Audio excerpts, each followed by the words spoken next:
Okay, now that we have had some practice substituting values of x in and calculating y in the previous lesson, we're going to move on now to checking that a particular point lies on a line. And this would be relatively easy to do if we just drew the line and then checked if the point was on it. But we can actually do it much quicker than that by using substitution. And we've had a little bit of practice in that in the last lesson, so hopefully we're pretty comfortable with it now. But the only difference is what we're going to be doing this time is we're going to be substituting in both x and y values, and we're going to check whether or not the resulting statement is true or incorrect. You'll see what I mean, hopefully, by that when we just start working on some examples. So I just want you to watch this one. Don't worry about writing anything down. How do we decide if a point is on a line? The first thing we've got to remember is that when we have a point like this, what it's really telling us is this is the x value and this is the y value. So knowing this, we can check if a point is on a particular line by substituting both values at the same time into the equation. So our y equals 3x is going to become 3 equals 3 times 1. Now what we need to do is simplify the expression.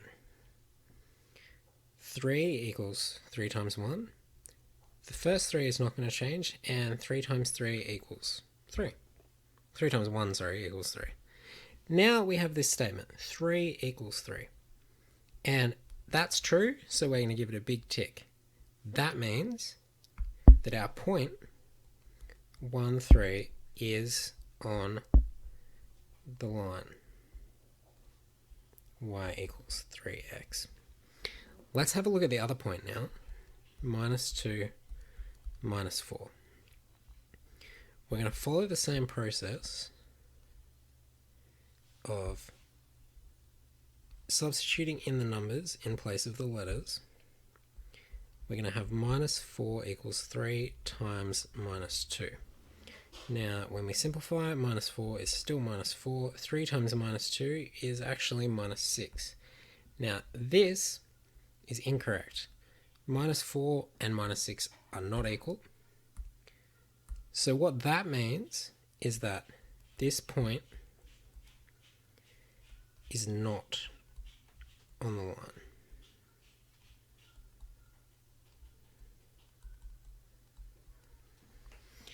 I have another example here for you guys to try. I want you to pause the video and have a go at that yourself. Remember, we're substituting in x and y, and we're checking if the result is a true expression or if it's incorrect. Okay, you guys should have had a go at this yourself. Let's check the answers.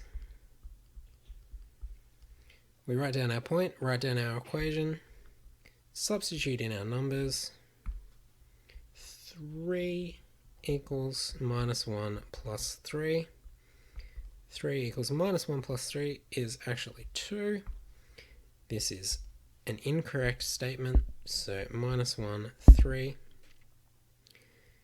is not on y equals x plus 3. Let's check the second point.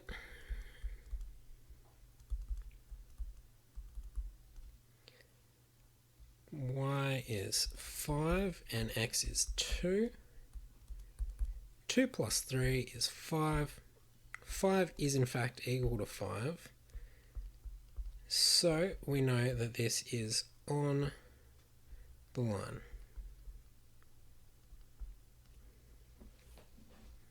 Okay, so you guys are going to have a couple questions to practice, and by the time you're finished practicing those questions, you should be able to comfortably substitute in x and y values, simplify the expression.